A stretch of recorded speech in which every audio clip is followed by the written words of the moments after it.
Bombshell new book that is sending shockwaves through Washington and beyond. Fear. It paints a portrait of a chaotic White House driven by dysfunction, with insiders there deeply alarmed by the president's behavior. The president himself has labeled the tell-all a scam and a joke, and its author, Bob Woodward, an idiot. And Bob is with us now. Of course, Bob is known best of all for Watergate, and it's nice to have you with us. The president's up and tweeting about you this morning. So I guess that's maybe a success in some sense. He's gotten, you got his attention. Well, but there's a war on truth by him. And he says, oh, these are unnamed sources, but these are not unnamed incidents. Specific people on specific dates. The book opening with Gary Cohn, the chief economic advisor in the White House, lifting a document from the president's desk because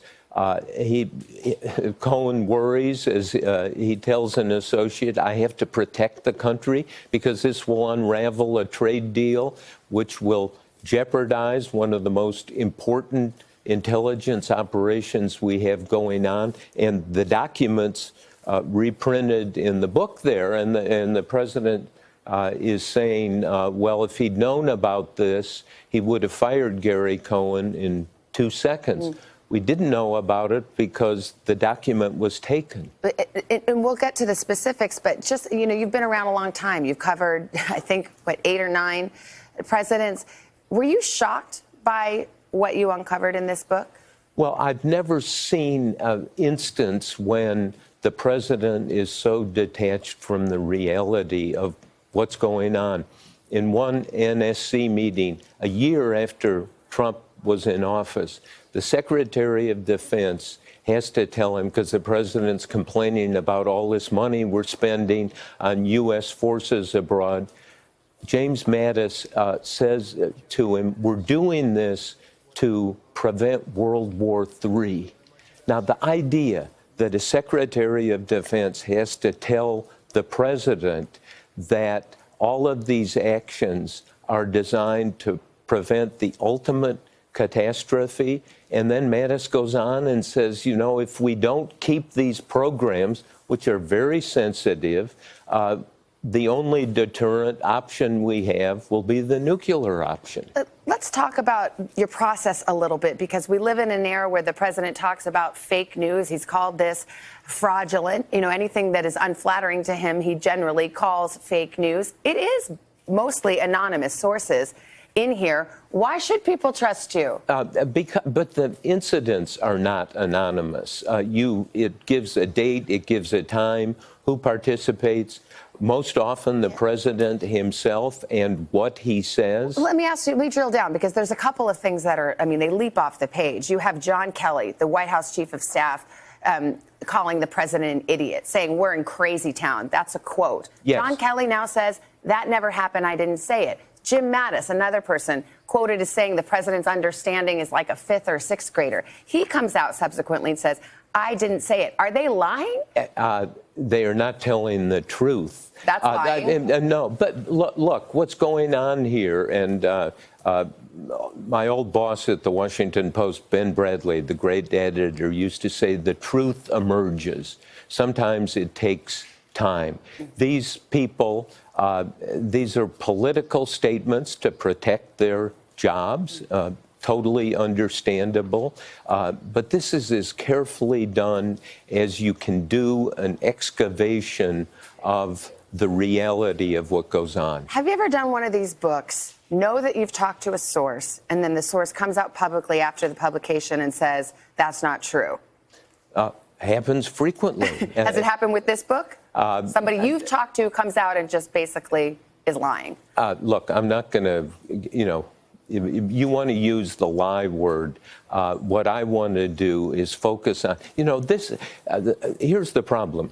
This has not been treated seriously enough, and the things, some of the things Trump did and does jeopardize the real national security. This country does some things in the intelligence world which are so important to protect the country They are astonishing. They are secret. They are called special access programs, and he jeopardizes them. He jeopardizes the position in the economy by doing things that experts, 99.9% of the people say, don't do tariffs.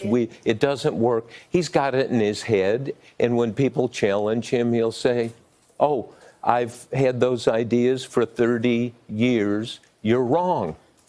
What's the portrait that emerges here? I mean, what are your conclusions based on your reporting in terms of the president? Is he unwilling to do what he's supposed to do in office? Is he incapable? I mean, you kind of chip around the edges of suggesting some kind of almost cognitive decline. I mean, what's your assessment? Look, my job here is not to psychoanalyze. It's to describe what happened on specific dates in specific moments, and the people there. Look, the people who are willing to talk are people of conscience, people of courage, people who said, look, the world needs to know this. If you don't think it's risky for somebody to answer the questions and give in the real details, it is, and they're willing to take that risk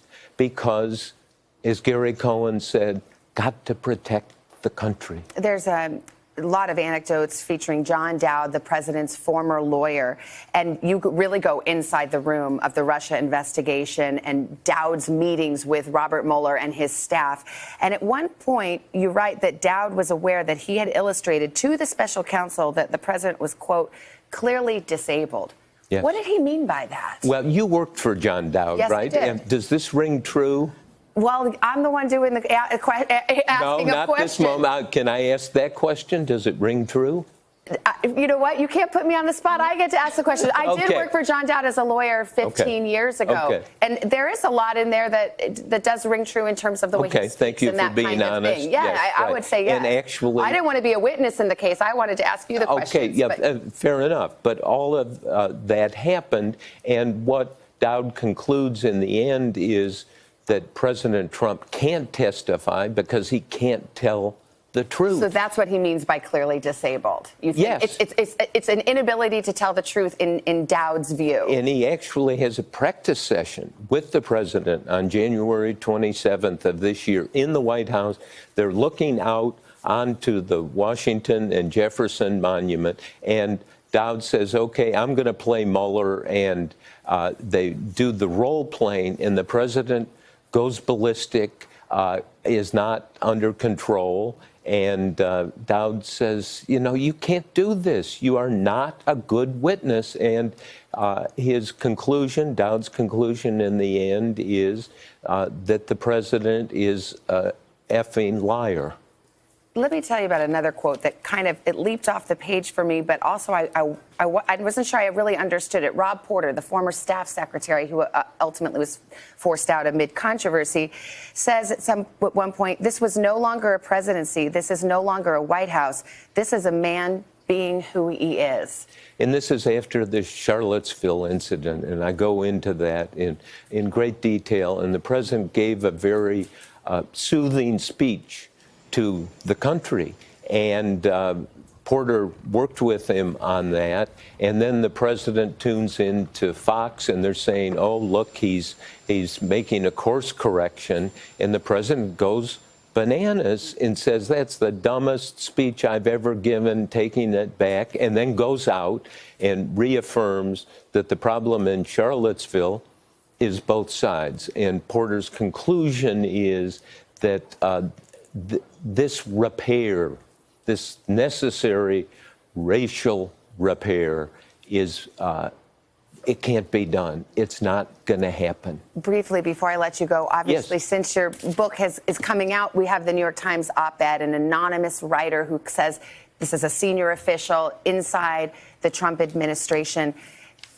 I kind of want to ask you if you have any suspects, but I wonder, when you read that op-ed, I don't have any suspects. Did you think this might be someone I also have talked to?